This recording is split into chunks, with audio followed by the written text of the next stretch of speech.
VK news, राष्ट्र के नाम।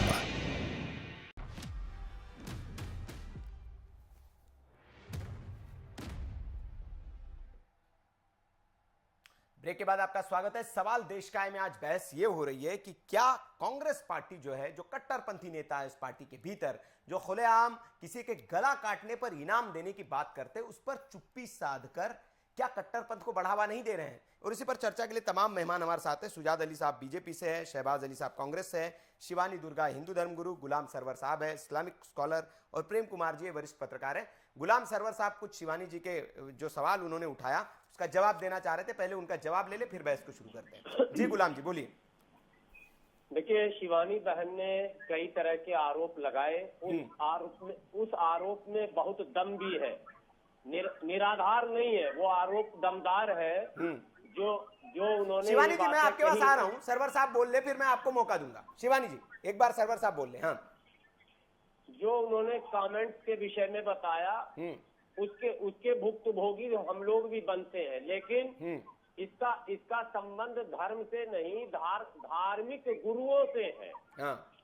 जो भारत में दुर्भाग्य से जो धर्म गुरु हमारे हैं, इन्होंने पूरे सिस्टम को इस ढंग से जनरेट किया कि आम गरीब मुसलमानों तक इस्लाम का वो संदेश जो इस्लाम संदेश देना चाहता है, जिस तरह की समाज को बनाना चाहता है, जिस तरह की सामाजिक व्यवस्था की परिकल्पना इस्लाम में की जाती है, भारत के धार्मिक गुरुओं ने उसमें अपने योगदान नहीं करके बल्कि उसके उलट सत्ता पत्ता और चंदा और धंधा को बढ़ावा दे दिया।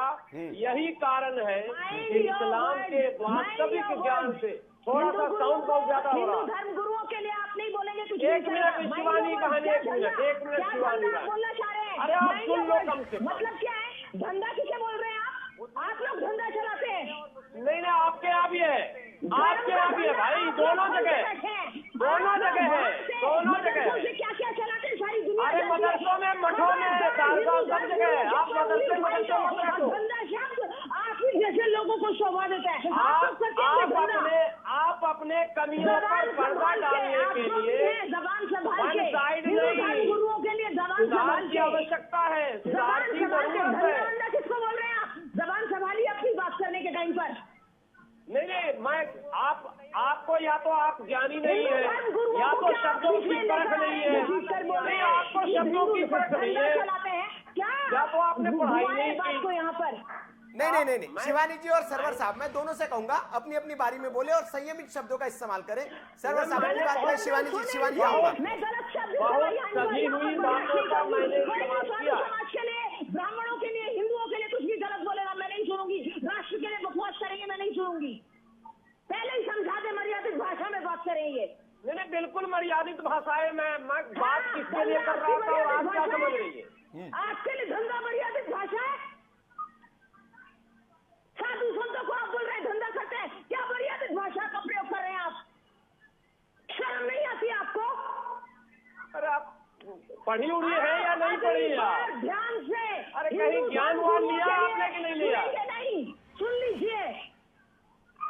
क्या सुनेंगे जब आपके पास ज्ञान ही नहीं है तो क्या सुनेंगे? आप जब शब्दों को नहीं समझ पा रही है। आप जैसों की मैंने देख ली, आप होंगे बहुत ज्ञानी, दुनिया के लिए होंगे। नहीं, बिल्कुल नहीं। आप जब संयम नहीं, यही तो मैं कह रहा हूँ, दुर्भाग्य है ये दाढ़ी टोपी और तिलक लगाकर लोग एक शब्द सुनने को तैयार नहीं है।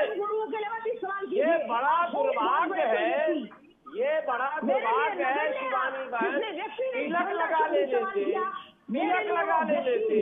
टोपी पहन लेने से कोई ज्ञानी नहीं हो जाता। आप बहुत ज्ञानी होंगे, रहिए ज्ञानी।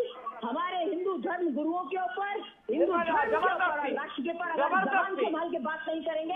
जुबान क्यों संभाले जुबान? सच बोलने में आपको परेशानी हो रही है और इस्लाम पर आरोप लगाती हो आप। केवल आरोप लगाना सिखाते। आपके आरोप सही, हमारे आरोप गलत। शिक्षा है ऐसी। मैं जब दोनों तरफ कह रहा हूँ कमियां है। नहीं, दोनों मेहमानों से मैं गुजारिश गुजारिश करूंगा शिवानी जी, गुलाम सरवर साहब, निजी न हो। देखिए बहस को हम सार्वजनिक रखें। जो भी है तू जी नहीं, जो सुधार की मैं दोनों तरफ कह रहा हूँ। तू क्या सच बोलेगा? आप तू क्या सच बोलेगा? नहीं बस यही शिवानी जी, शिवानी जी, शिवानी जी, शिवानी जी, शिवानी जी, देखिए नहीं खोया जाता, मैं नहीं सुनूंगी रानी, इनको आपका नहीं खोया जाता। अगर ये मर्यादा लांघेंगे तो हमको अपनी मर्यादा लांघनी आती है, सिंपल एज दैट। आप लोग तो डेली मर्यादा लांघ रही है। अरे भैया क्या है ना, अभी ज्यादा मत बुलवाइएगा। चलिए चलिए, मैं शिवानी जी और गुलाम साहब, हम निजी न हो, बहस को सार्वजनिक, जिस मुद्दे पर हम बहस कर रहे हैं उस पर आए। जो भी होंगे तुम। नहीं, शिवानी जी और गुलाम साहब, मैं दोनों से रिक्वेस्ट करूंगा, बहस को थोड़ा सा हम शांतिपूर्ण तरीके से चलने दें।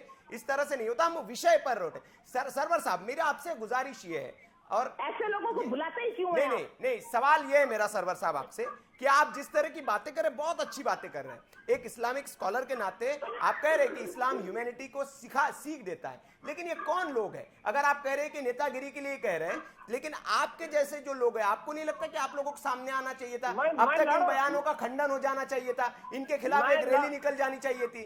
जैसे म्यांमार में कुछ हो जाता है, यहाँ रैली निकलती है, फ्रांस में कुछ हो जाता है, रैली निकलती है। ये भारत के नेताओं के खिलाफ आप लोग रैली क्यों नहीं निकालते हैं?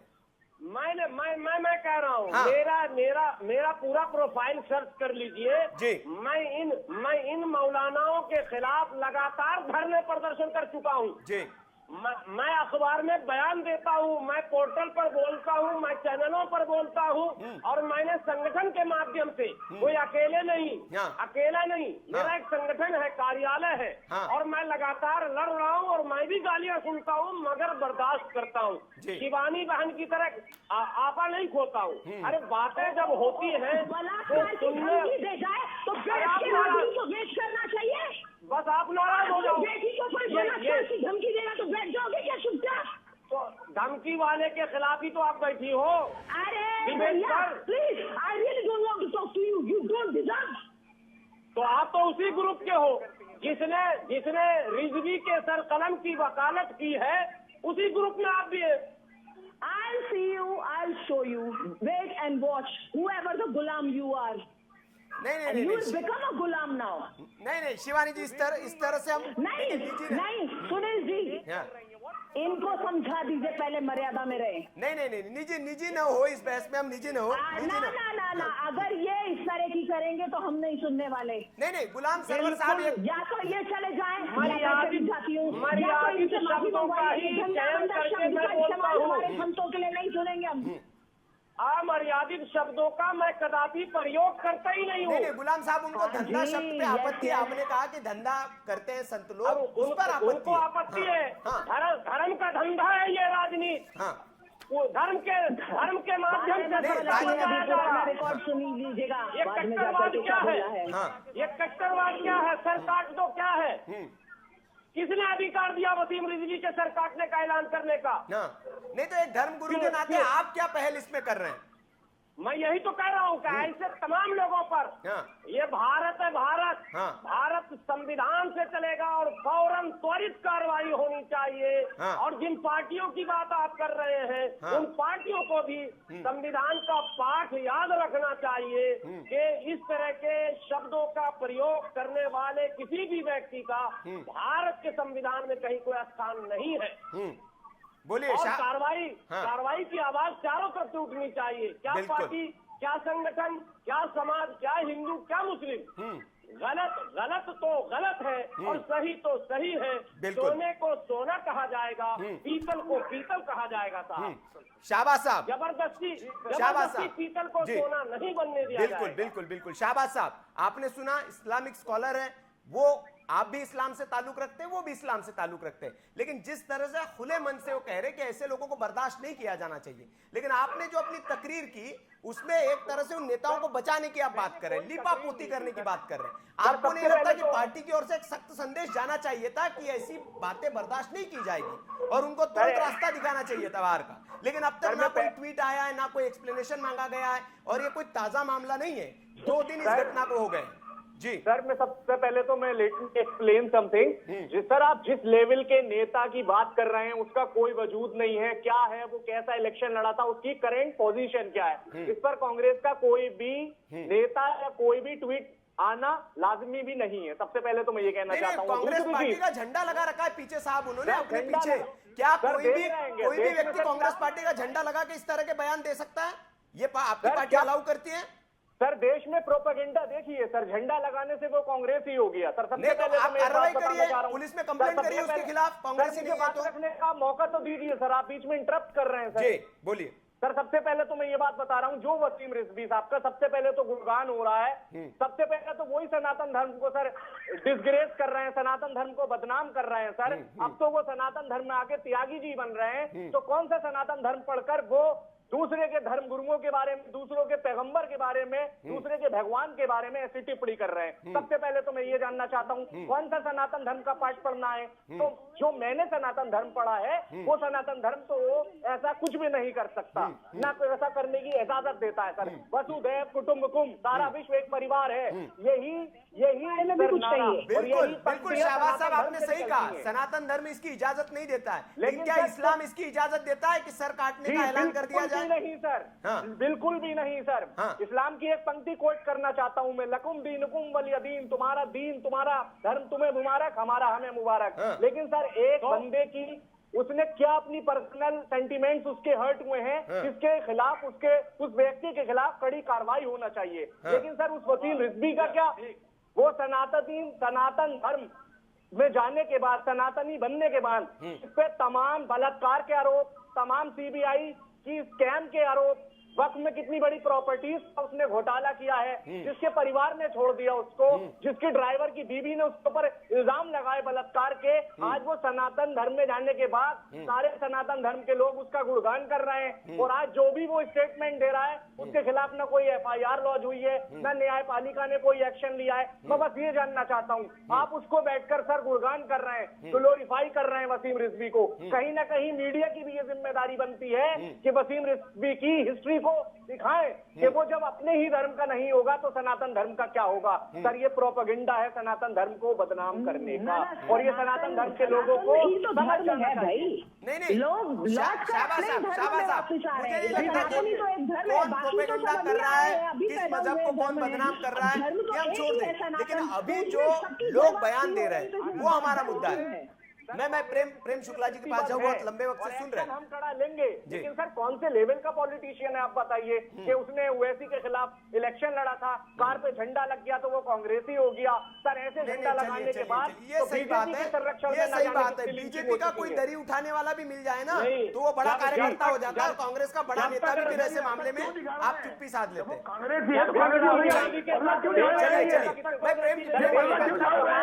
तमाम सर तमाम हो रही है। बीजेपी के कौन से नेता ने आकर अपनी बात रखी? आप सर कांग्रेस को यहाँ पर बदनाम कर रहे हैं। कांग्रेस सबसे पहले सारे धर्मों का सम्मान करती है। अगर कांग्रेस लीडर की तरफ से ऐसा कोई बयान है, पहले तो मैं ये कहना चाहता हूँ कि वो कोई भी कांग्रेसी लीडर नहीं है। मात्र झंडा लगाने से और मात्र कौन से आपके उत्तर प्रदेश के सीएम योगी साहब के सलाहकार हैं शलभ मणि त्रिपाठी जी, प्रवक्ता भी है वो, उन्होंने इस बयान को शेयर भी किया है और कहा कि ये देखिए उनको तो मुद्दा मिल गया बढ़िया चुनाव के लिए, और उन्होंने शेयर किया कि ये देखिए ये कांग्रेस के विधायक है और ये बयान दे रहे हैं, गला काटने की बात कर रहे हैं। सर मुझे अपनी बात रखनी चाहिए। जो योगी जी के सलाहकार हैं उनको शर्म आनी चाहिए कि एक सनातन धर्म का व्यक्ति ऐसे वसीम रिजवी साहब को सनातन धर्म में शामिल कराने के बाद उनका गुणगान कर रहे हैं। ना जाने कितने का स्कैम कर चुका है ये व्यक्ति। नहीं आप कहीं और मुद्दे को ले जा रहे हैं, मैं कहीं और जाना चाह रहा हूँ, आप उधर ले जा रहे हैं। कौन कहाँ जाता है? भारत में आजादी है भाई साहब, कौन से धर्म को अपनाना चाहता है, कौन किस धर्म को मानना चाहता है, इसकी आजादी है, लोकतांत्रिक देश है। कोई जाएगा, आप ये थोड़ी है कि आप हिंदू धर्म में आ गए, जो आ गए जो जहाँ आ गया जिसके पाप है कोई कहीं नहीं जा सकता है जी। सर वसीम रिजवी का राजनीति बना दिया है। शाबाश साहब मैं आ रहा हूँ, मुद्दे से हम भटक रहे हैं। प्रेम कुमार जी के पास जाना चाहूंगा। जो आपने बात कही प्रेम जी, जिस तरह की बातें हो रही है कि वो मुद्दे को डाइवर्ट करने की कोशिश की जा रही है, क्या यही स्टैंड कोई आपने देखा होगा सोशल मीडिया पर, जिस तरह से भारतीय जनता पार्टी का कोई छोटा नेता भी एक बयान दे दे तो जहरीला बयान दे दिया गया, उसको ट्विटर पर शेयर करने की होड़ लग जाती है। राहुल जी, प्रियंका जी, सबके अब तक ट्वीट आ जाते हैं। लेकिन ये जो चिप्पी है, क्या ये खतरनाक नहीं है प्रेम साहब? सर यहाँ पर मैं अपनी बात रख देखिए, निश्चित रूप से शलभ मणि त्रिपाठी जी ने जो ट्वीट बढ़ाया है, ये उनका राजनीतिक धर्म भी है, कर्तव्य भी है कि अपने राजनीतिक विरोधियों के उन बयान को जिस पर उस राजनीतिक विरोधी के नेतृत्व की कसौटी पर कसा जा सके, सैद्धांतिक कसौटी पर वो कसेंगे।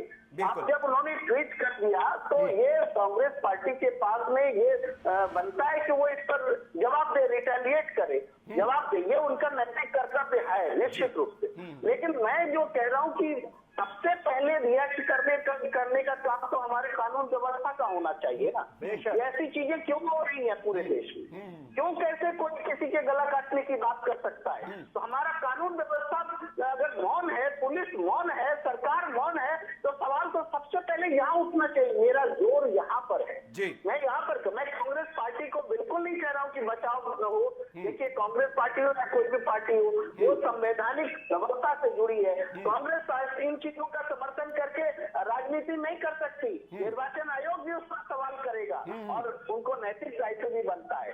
ये एक बात हुई। अभी थोड़ी देर पहले हम लोग बहुत सारी बातें धार्मिक स्तर पर कर रहे थे, कुछ कड़वी बातें भी हो रही थी, तो मैं अपनी साथी जी को मैं एक याद दिलाना चाहता हूँ। देखिए, उस पर भी आप ध्यान देंगे कि आज हिंदुत्व की परिभाषा पर कौन बात कर रहा है? कोई धार्मिक व्यक्ति तो हिंदुत्व की परिभाषा, उसको परिभाषित करने की हिंदू को कोशिश नहीं कर रहा है। तब गैर धार्मिक लोग, राजनीतिक लोग हिंदू धर्म को परिभाषित करने की कोशिश कर रहे हैं। निश्चित रूप से वो अपना मोटिव जो है उसको साध रहे हैं। इस पर पूरा हमारा जो साधु समाज है, शंकराचार्य है, सब खामोश है।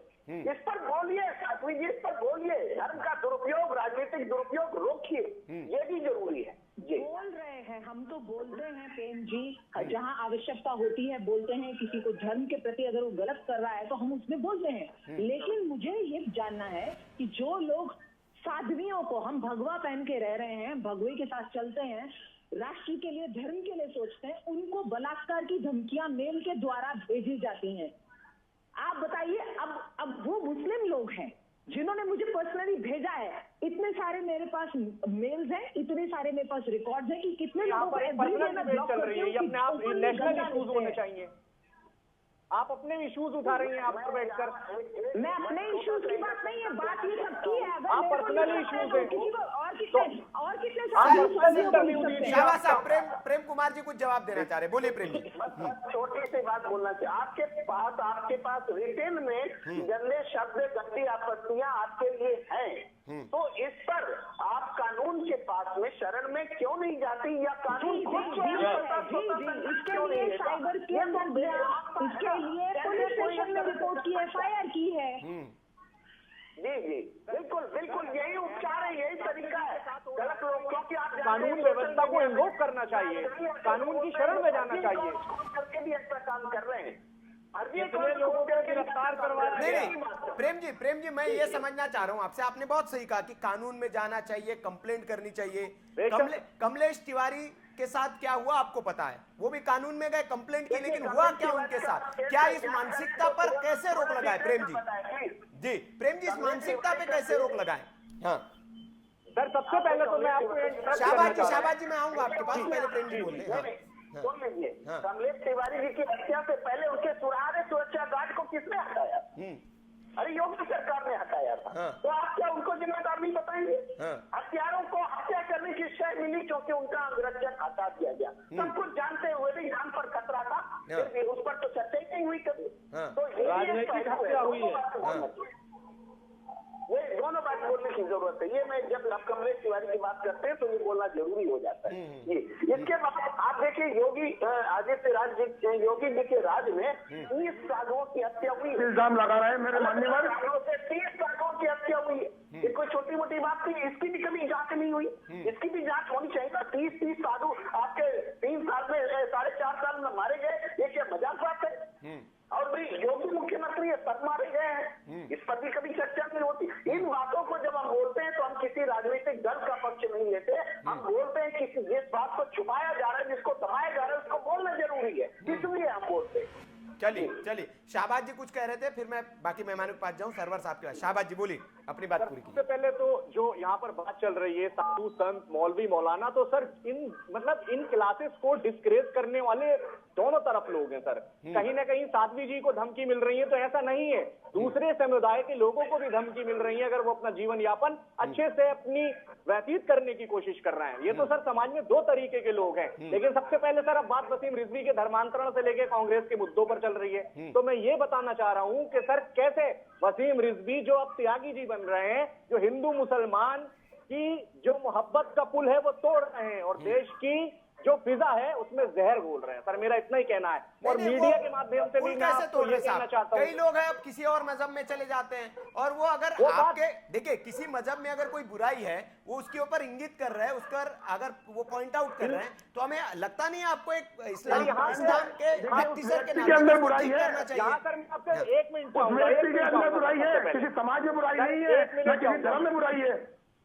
सर 1 मिनट में आपको चाहूंगा। हाँ बोलिए। सर सबसे पहले तो मैं आपको एक बात बताना चाह रहा हूं कि किसी के धर्म में कोई बुराई इंगित है तो ऐसा कुछ नहीं है सर। ईश निंदा करने के लिए हमारे देश में कानून है, इंडियन पीनल कोड, भारतीय दंड पहले क्यों बोला? पहले क्यों बोल रहे थे आप? प्रावधान है। अगर ईश निंदा कोई करता है तो वो एक खुद कानूनी अपराध है। वो कैसे दूसरे के धर्म में बुराइयां पंडित जी उजागर कर पहले रहे हैं? गलत बोल रहे सर, फिर ये तो उसका कानून का मसला है सही ना। बोल रहे हैं। दूसरी चीज के बच सुनील जाना जी, और कुछ नहीं। ये दूसरी चीज मैं आपको बताना चाह रहा हूँ सर, कांग्रेस का बीजेपी के पास एक सीबीआई नामक चुड़िया रहती है सर। हाँ। वो कहीं ना कहीं वसीम रिजवी के ऊपर जो कई सारे स्कैम चल रहे हैं, हाँ। वक्त की प्रॉपर्टीज में घोटाले चल रहे हैं, हाँ। उनकी ड्राइवर की बीवी ने उनके ऊपर यौन शोषण के आरोप लगा रखे हैं, कहीं वो ना खुल जाए। हाँ। तो भाजपा को खुश करने के लिए, और यूपी का चुनाव नजदीक है, अपना धर्मांतरण ही करा लिया। तो मैं एक बात भाजपा वालों से कहना चाहता हूँ, आप साथ ही साथ ऐसे जो दूसरों के धर्मों को डिसग्रेस कर रहे हैं और जो देखिए, अपने गलत धर्म इल्जाम मत के लिए लगाइए। सही नहीं है, नहीं, वो नहीं, भी शाह- अपना शाहबाज धर्मांतरण साहब, गलत मत लगाइए।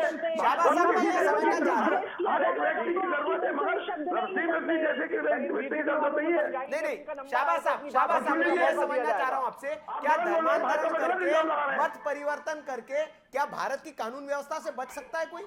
5 साल बच लेगा, 10 साल बच लेगा, क्या हमेशा के लिए बच सकता है? ये तर्क थोड़ा आपका जम नहीं रहा है जो आप कह रहे हैं। जी सर, मैं यहाँ पर तर्क देना चाहता हूँ सर, हाँ। बीच में इंटरप्ट ना करें मुझे। हाँ। सर सबसे पहली बात, आप भारत की कानून व्यवस्था की और उत्तर प्रदेश की कानून व्यवस्था की बात कर रहे हैं, हाँ। तो वो किस कानून की व्यवस्था में रहकर दूसरे के धर्म गुरुओं के बारे में और पैगंबर के बारे में गलत सलत बयानबाजी कर रहे हैं? हाँ। ये भी तो कानून व्यवस्था के दायरे में आना चाहिए ना। हाँ। अरे सर, मीडिया के सुनील जी, माध्यम से अरे आपको सुनील बताना जी, चाहता हूँ चलिए कि शाहबाज ये जी लोग- कुछ कह रहे हैं। हाँ बोलिए। मीड- हाँ, मीडिया के माध्यम से मैं ये बात सुजात बताना चाह साहब रहा कुछ हूँ, कहना ये चाह रहे हैं। सुजात साहब बोलिए। हाँ सुनील जी, जैसे कि जिस वाणी का ये प्रयोग कर रहे हैं भाजपा के लिए, भाजपा ने कभी किसी को प्रायोजित नहीं किया, हाँ किसी भी व्यक्ति को, नहीं मुसलमान को, न किसी सनातन धर्म को। हाँ उसका अपना व्यक्तिगत संबंध है जो धर्म परिवर्तन कर रहा है। हाँ कोई गलत है तो गलत, यहाँ गलत है तो वहां भी गलत होगा। नहीं, वो कह रहे हैं कि वसीम रिजवी साहब इसे पर भाजपा बहुत को सारे भी आरोप लगाने की क्या जरूरत है? हैं, आपने वो फाइल बिल्कुल दबा के आप- रखी है।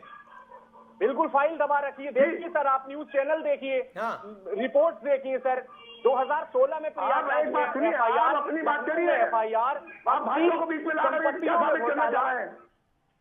मैं भी एक मुसलमान हूँ, हाँ कभी भाजपा ने कभी ये नहीं कहा कि गलत वाणी का प्रयोग करिए, जिस तरह आप एक चैनल पे कर रहे हैं गलत है आपके। कौन सी लैंग्वेज गलत है सर, आप मुझे बताइए। कहाँ अभी आपने point कहा out तो कीजिए। फिर उसके बाद तो अपनी सही कर दी आपने। अरे एक बात बताइए, भाजपा ने क्या गलत किया आपके साथ? भाजपा मेरे साथ गलत किया भाजपा है, वो सबका साथ सबका विकास लेकर काम कर रही है। आपका कौन सा हर विकास हुआ? मुसलमान को, हर अल्पसंख्यक को पूर्ण रूप से वो मिल रहा है। सबसे पहले तो आप मैं आपको एकदम एक बात उल्टी कह बताना दिया। चाह रहा हूँ, कानून व्यवस्था की बात जितना कर रहे हैं। मुसलमान आज बीजेपी भाजपा के में नेता सुरक्षित के है लड़के वो कहीं नहीं है। अपनी कार के नीचे किसानों को रौन देते हैं, आप कहते हैं कि कानून व्यवस्था है। कुलदीप सिंह यार सेंगर वो भाजपा को कर रही है, वो कोई व्यक्ति है? कुलदीप तो सिंह गलत सेंगर इंसान है। लंबे समय तक आपने संरक्षण दिया। नहीं, एक व्यक्ति को पूरी सबको गलत नहीं ठहरा सकते आप। कुछ चिन्ह तमाम तरीके एक व्यक्ति के चक्कर में सबको गलत नहीं ठहरा सकते। आए दिन आपकी तरफ से गलत बयान नहीं, शाहबाज साहब और सुजात अली साहब देखिए पार्टीबाजी छोड़कर आप मुद्दे पर आए। दोनों देखिए, दोनों पार्टियों पर आरोप है कि धर्म का आप लोग इस्तेमाल करते हैं। जब चुनाव आते हैं राहुल गांधी जी मंदिर की तरफ भागने लग जाते हैं और फिर बाद में जालीदार टोपी पहन लेते हैं। सबको पता है, भारतीय जनता पार्टी का तो एजेंडा है, सबको पता है। टोपी के साथ हमसे कभी नहीं कहा कि आप भगवा कलर पहन लो, टोपी मत लगाओ, हमें लगाओ, टोपी लगाओ, अपने समाज को दिखाओ। हाँ, अपने समाज के बारे में दिखाओ कि हाँ आज भाजपा में मुस्लिम समुदाय का बड़ा योगदान है। हाँ। ये आप करेंगे तो आपको समझ लाएगा कि आपकी बीजेपी आपकी कितनी तरफदारी और हकदारी की बात करती है। कोई चंदा तो नहीं मिल रहा है जो आप ऐसी बातें कर रहे हैं टीवी पे बैठ के? बताइए, चंदा नहीं मिल रहा आज किसी भी शाहबाज साहब, आप अगर बात कर रहे हैं तो क्या कांग्रेस पार्टी से आपको चंदा मिल रहा है? कैसी बात कर रहे हैं? आपको भारतीय जनता पार्टी की निंदा है। इस देश में सबकी अपनी वैचारिक प्रतिबद्धता रखने की सबको आजादी है। आप अगर कांग्रेस की वैचारिक धारा जुड़े हैं, वो भारतीय जनता पार्टी से जुड़े। अब आप एक मुस्लिम भारतीय जनता पार्टी से जुड़ गया तो उनकी उस पर आप सवाल उठा देंगे कि चंदा मिल रहा है इसलिए जुड़ गया। बिल्कुल भी नहीं उठा रहा हूं। जो ये कानून व्यवस्था की बात कर रहे हैं और ये अपनी लिमिट्स क्रॉस कर रहे हैं कि व्यवस्था पूरी दुरुस्त है। कौन सी व्यवस्था की बात कर रहे हैं आप? कौन सी व्यवस्था की बात कर रहे हैं बताइए मुझे। चुनाव में हो जाएगा दिन में ही फैजाबाद से सर। चलिए शाहबाज साहब, मैंने बहुत मौका दे दिया आपको। गुलाम सरवर साहब देखिए, अपनी खामियां अपनी कमजोरियां दूसरों पर मत डालिए। चलिए सुजात साहब, पूरी काम करेंगे कि बढ़िया है और काम होते रहेंगे। चलिए सुजात साहब, मैं आ रहा हूं। बदलो नाम, फीता काटो और बदलो नाम। जी योगी सरकार का एक काम, फीता काटो और बदलो नाम। ठीक है शाहबाज साहब, आज इस पे चर्चा नहीं है, जब करेंगे बुलाएंगे आपको। सरवर साहब कुछ कहना चाह रहे थे। दूसरे की योजनाएं तो आप अपने नाम से चला रहे हैं। बिल्कुल किसी दूसरे की योजना नहीं, आयुष्मान योजना हमारी सरकार का। दोनों मेहमानों से गुजारिश करूंगा, अपने बारे में करने के लिए अपने बारे में बोले। बदलो नाम, फीता काटेंगे आप, नाम बदलेंगे। चलिए गुलाम सरवर साहब कुछ कहना चाह रहे हैं, आप मुद्दे पर हैं। बोलिए सरवर साहब, कुछ कहना चाह रहे थे। सबसे पहले तो मैं आपको याद दिला दूं, मैं पहली बार आपके डिबेट में जुड़ा था जब उत्तराखंड में वो धार्मिक न्याय समिति इस टाइप की कोई जो डिबेट थी, आपको याद होगा, जो सरकार ने टेक ओवर कर लिया था, वो बिल वापस हो गए। ये तो आपको भी पता चल गया होगा। बिल्कुल हमने उस मुद्दे को उठाया और उसके बाद उस पर एक्शन हुआ, सरकार ने उसको हटा लिया। उसके लिए आपको बधाई मैं देना चाहता हूँ कि मैं भी उसमें शामिल था और हो गया। आज फिर आपने एक ज्वलंत मुद्दे को उठाया है। इस पर बहस देश में होनी चाहिए कि क्या भारत का संविधान किसी भी व्यक्ति को, ABCD कोई भी, हिंदू मुस्लिम सिख ईसाई की बात बार बार न की जाए, किसी भी व्यक्ति को इस बात की अनुमति देता है कि कोई व्यक्ति अगर उसको आहत कर दे, उसके भावनाओं को ठेस पहुंचा दे, तो उसके सरकलम का ऐलान कर दे। यदि ऐसा नहीं है तो इस पर चर्चा बड़ी होनी चाहिए। आपने शुरुआत की है, बधाई दे रहा हूँ आपको।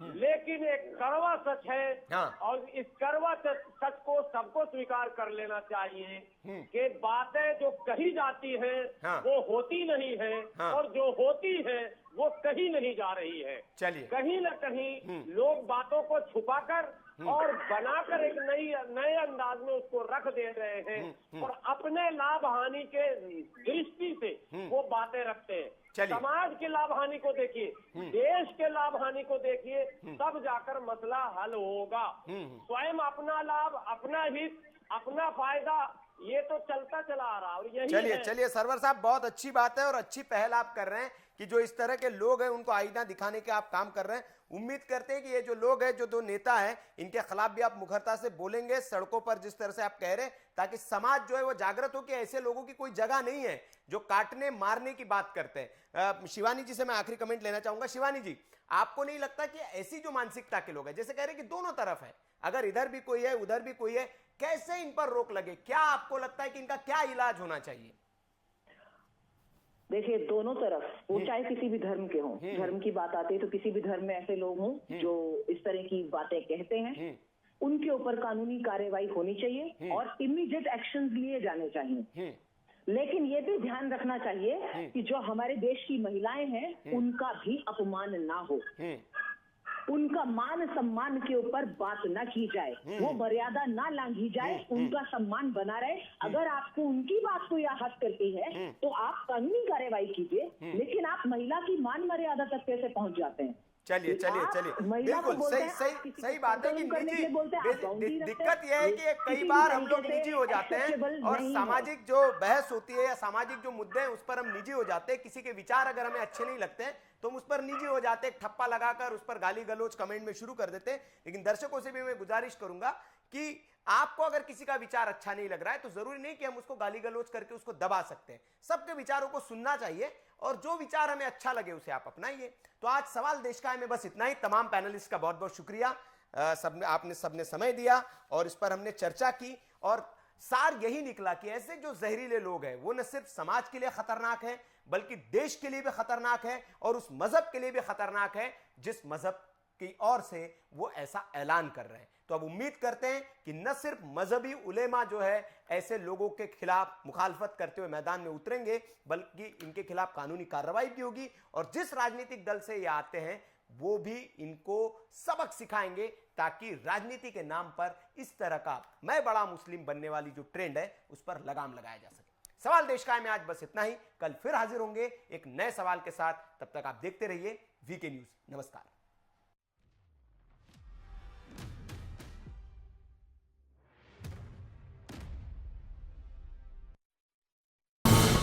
ये है ड्रीम मीडिया नेटवर्क और आप देख रहे हैं देश का पहला 24/7 digital news channel VK news, राष्ट्र के नाम।